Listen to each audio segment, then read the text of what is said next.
Have you ever stood at a crossroads in your life, made a difficult choice and felt a phantom ache for the path you didn't take? It is a uniquely human experience to be haunted by the ghosts of our own unmade decisions, wondering if another version of us is living a better life. Psychologists call this counterfactual thinking, the brain's tendency to simulate alternative realities to process regret and learn from mistakes. But what if those alternative realities aren't just simulations running in your mind, but actual, physical places existing right next to you? What if every time you flipped a coin, chose a job, or ended a relationship, the universe literally split in two? This is not the premise of a science fiction novel. It is one of the most fiercely debated theories in modern quantum physics. In 1957, a brilliant young physicist named Hugh Everett III proposed an idea so radical, it effectively ended his academic career. He was trying to solve the greatest mystery in quantum mechanics, the measurement problem, famously illustrated by Schrödinger's cat. Traditional physics stated that a quantum particle exists in a blur of all possible states until it is observed, at which point it collapses into a single reality. Everett argued that the math didn't support a collapse at all. He claimed the wave function never collapses, it simply branches. According to his many worlds interpretation, the cat is both alive and dead, but in two completely separate, newly created universes. Every quantum event spawns a new reality, creating an infinitely expanding fractal of parallel worlds where every possible outcome actually happens. Dr. Yuki understood the math of many worlds better than anyone alive, but she wasn't interested in the philosophy. She was interested in the engineering. She worked in a subterranean laboratory beneath a particle accelerator, surrounded by miles of supercooled, superconducting cables and vacuum chambers. Yuki was obsessed with a concept called quantum decoherence, the physical mechanism that supposedly seals these parallel branches off from one another. Decoherence acts like a cosmic firewall, ensuring that once a universe splits, the two branches can never interact, touch, or communicate. But Yuki believed that right at the exact moment of the split, for a fraction of a nanosecond, the branches were still close enough to hear each other. She wasn't trying to build a machine to travel to a parallel universe. She was building a radio to listen to one. The device, which she called the resonance engine, was a marvel of theoretical physics and desperate obsession. It utilized a massive array of entangled beryllium ions, suspended in a magnetic trap and cooled to a fraction of a degree above absolute zero. The goal was to create a highly unstable quantum state, force it to split, and then measure the microscopic gravitational interference from the newly created branch. For 3 years, the machine produced nothing but the hiss of cosmic microwave background radiation and the hum of its own cooling pumps. Her funding was running out, her colleagues thought she was chasing ghosts, and the crushing weight of her own life choices was beginning to suffocate her. Yuki had sacrificed her marriage, her health, and her youth for this machine, driven by a quiet, desperate need to know if she had made the right choices. Then, on a quiet Tuesday at 3:14 a.m., the resonance engine stopped hissing and started singing. The data feed, usually a chaotic scatterplot of random quantum noise, suddenly aligned into a highly structured, repeating geometric pattern. Yuki spilled her coffee across her desk as she scrambled to adjust the decryption algorithms, her heart hammering against her ribs. The machine wasn't just detecting a parallel branch, it was receiving a structured data packet bleeding through the decoherence firewall. She routed the signal through a binary translator, watching in stunned silence as the raw quantum data compiled into readable text on her primary monitor. It wasn't a message from aliens or the voice of God. It was a localized data dump of standard, mundane internet traffic. She was looking at a snapshot of the global stock market, but the numbers were entirely wrong. Companies that had gone bankrupt in her world were thriving in this data feed, and tech giants she knew well didn't seem to exist at all. She pulled up weather reports, news headlines, and sports scores, finding a world that was 99% identical to hers, but with glaring, impossible differences. The resonance engine had successfully tuned into an adjacent branch of the multiverse, a reality that had split off from her own just a few years prior. Yuki sat back in her chair, the blue light of the monitor reflecting in her wide, terrified eyes, realizing she had just broken the fundamental law of reality. She wasn't just a physicist anymore. She was an eavesdropper on a universe that was never meant to be heard. The initial shock of the discovery quickly gave way to a feverish, obsessive curiosity that consumed Yuki entirely. She locked the heavy steel doors of the subterranean lab, ignoring the frantic emails from her department head demanding progress reports. For 72 hours, she lived on stale coffee and adrenaline, fine-tuning the beryllium ion trap to stabilize the connection to the adjacent branch. The data stream widened from a trickle to a river, pouring terabytes of parallel internet history into her isolated servers. She was no longer just looking at stock prices and weather patterns. She was mapping the exact point of divergence between the two realities. She needed to know exactly when this other universe had split away from her own and what quantum event had caused the fracture. Using a custom search algorithm, she began scraping the parallel data feed for a very specific set of keywords, her own name. It was the ultimate indulgence of counterfactual thinking, the irresistible urge to look through the keyhole and see the life she didn't live. The search results populated instantly, and Yuki felt the breath catch in her throat as she read the digital footprint of her parallel self. In this other branch, Dr. Yuki had not spent the last 3 years locked in a basement building a theoretical radio. She had published a groundbreaking paper on quantum entanglement, accepted a prestigious tenure at MIT, and most shockingly, she was still married to David. The data showed photos of them smiling on a beach in Greece, a vacation they had planned in her reality, but cancelled because of her work. Yuki stared at the images, a profound, suffocating wave of grief and jealousy washing over her. The many worlds interpretation wasn't just a mathematical abstraction anymore. It was a mirror, reflecting her deepest regrets in high definition. In this adjacent branch, the other Yuki had made the choice to prioritize her life over her obsession, and she was thriving. She had the career, the love, and the happiness that the Yuki sitting in the dark, cold lab had sacrificed for the resonance engine. It was a cruel paradox. The machine she built to prove her genius was now showing her that her genius had ruined her life. She reached out and touched the monitor, her fingertips tracing the smiling face of a woman who was her, but better. But as she dug deeper into the parallel data, the pristine image of this perfect other life began to show microscopic cracks. She found encrypted medical records, frantic late-night search queries, and deleted emails that painted a much darker picture of the MIT professor. The other Yuki was suffering from severe neurological degradation, a rapid onset condition that was destroying her motor functions and her memory. The timeline of the symptoms correlated exactly with the moment the other Yuki had published her groundbreaking paper on entanglement.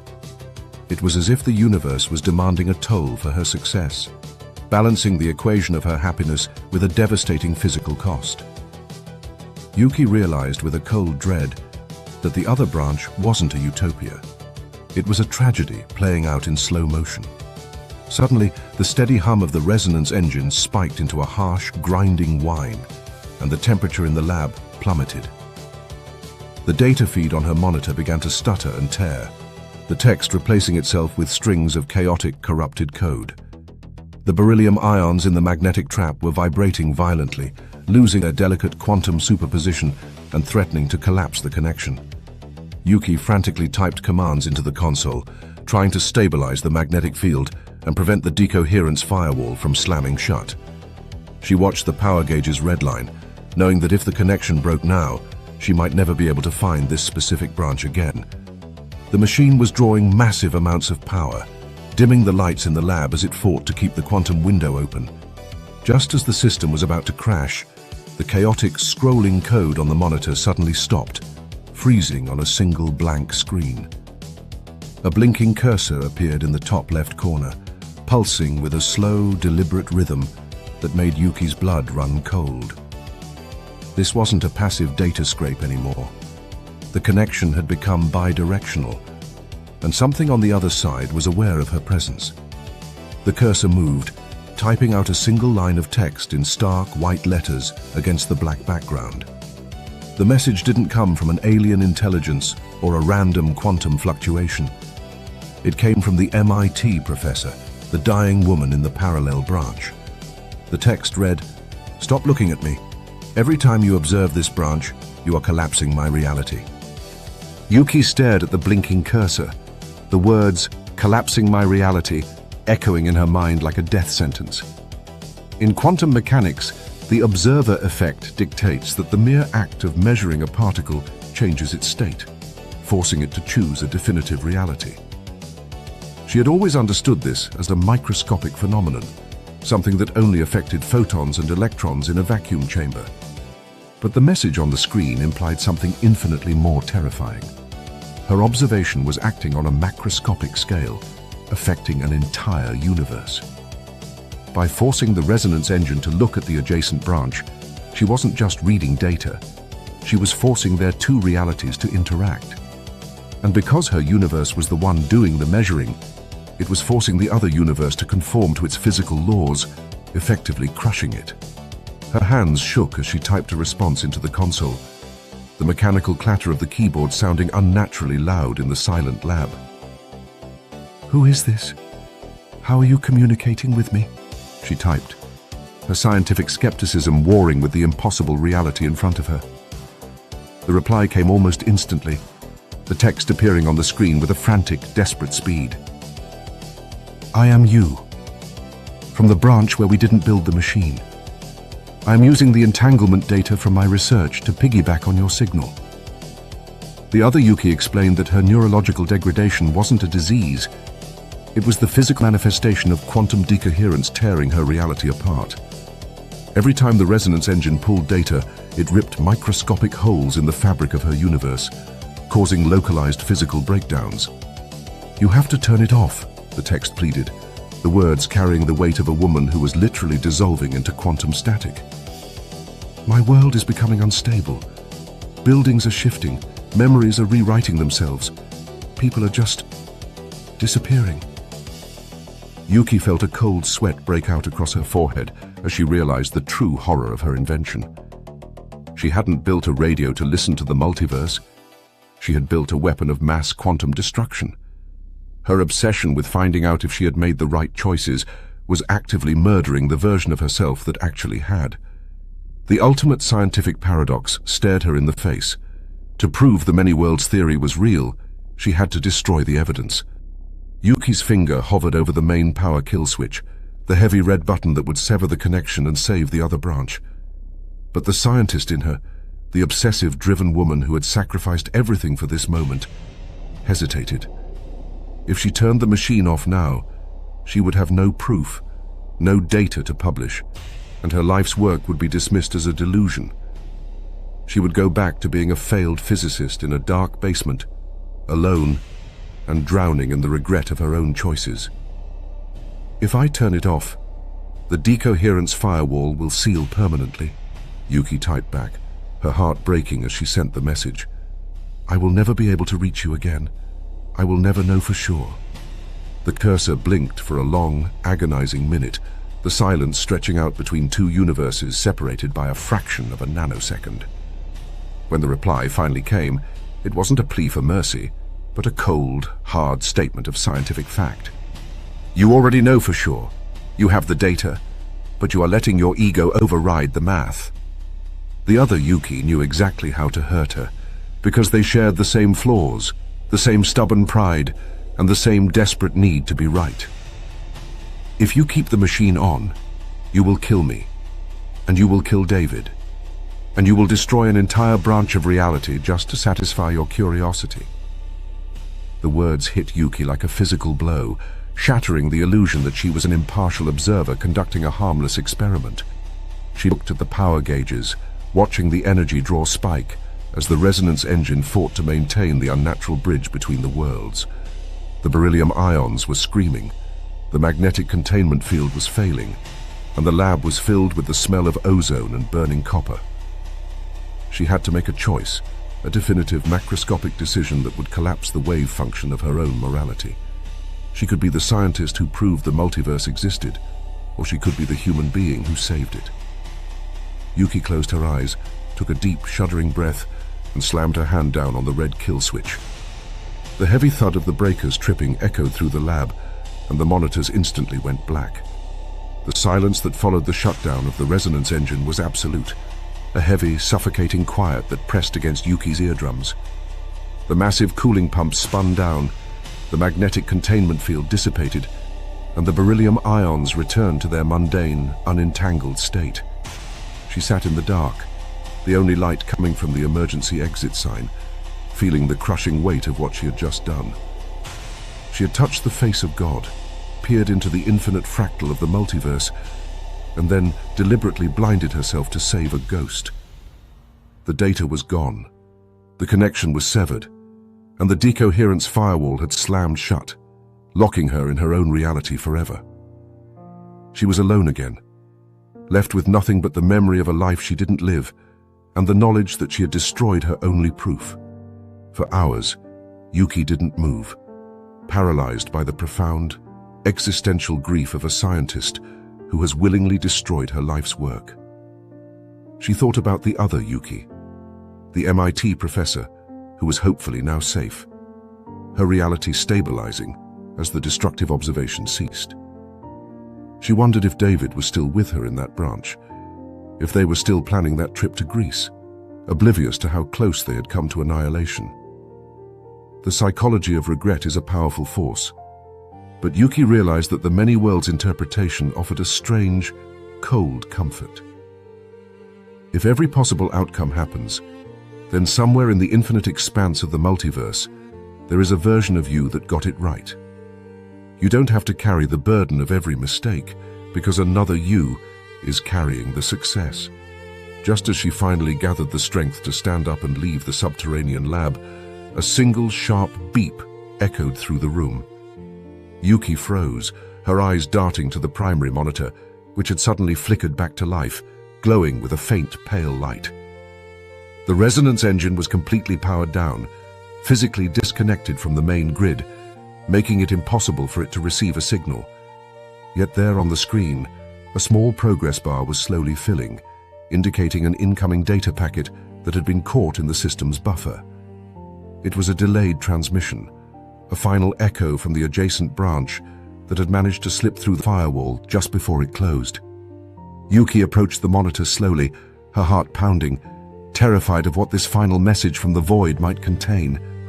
The progress bar hit 100%, and a single text file appeared on the desktop, titled simply, "The Choice." She clicked it open, expecting a final goodbye, a thank you, or perhaps a final piece of quantum data to prove the machine had worked. Instead, she found a dense, highly complex mathematical proof written in a shorthand notation that only she would understand. It wasn't an equation about entanglement or decoherence. It was a predictive algorithm, a mathematical model of human decision-making. As she read through the variables, the blood drained from her face, and the true, horrifying reality of the many worlds interpretation finally clicked into place. The math proved that the universe doesn't split when you make a choice. It splits before you make the choice, creating the conditions for both outcomes to exist. At the bottom of the document, below the dense block of equations, was a final, chilling message from the other Yuki. "You think you made the choice to turn the machine off to save me," the text read, the words burning into Yuki's retinas. "But the math proves that in a truly infinite multiverse, free will is an illusion. We are just playing out the statistical probabilities of our branch." The message explained that the other Yuki hadn't contacted her to beg for her life. She had contacted her to ensure the timeline remained consistent. "I already made the choice you're about to make," the final line read. "I chose wrong. Please choose differently." Yuki stared at the screen, the paradox twisting her mind into a knot as she realized the impossible trap she was in. If the other Yuki had already made the choice and chose wrong, what did that mean for the decision she had just made? Had she turned the machine off because she wanted to, or because the mathematical probability of this specific branch demanded it? She looked at the heavy red kill switch, then back at the dark, silent resonance engine, realizing that the ultimate horror of the multiverse wasn't the destruction of parallel worlds. The ultimate horror was the realization that no matter how many universes exist, you are always trapped in the one where you have to live with your choices. Think Glent. Keep thinking.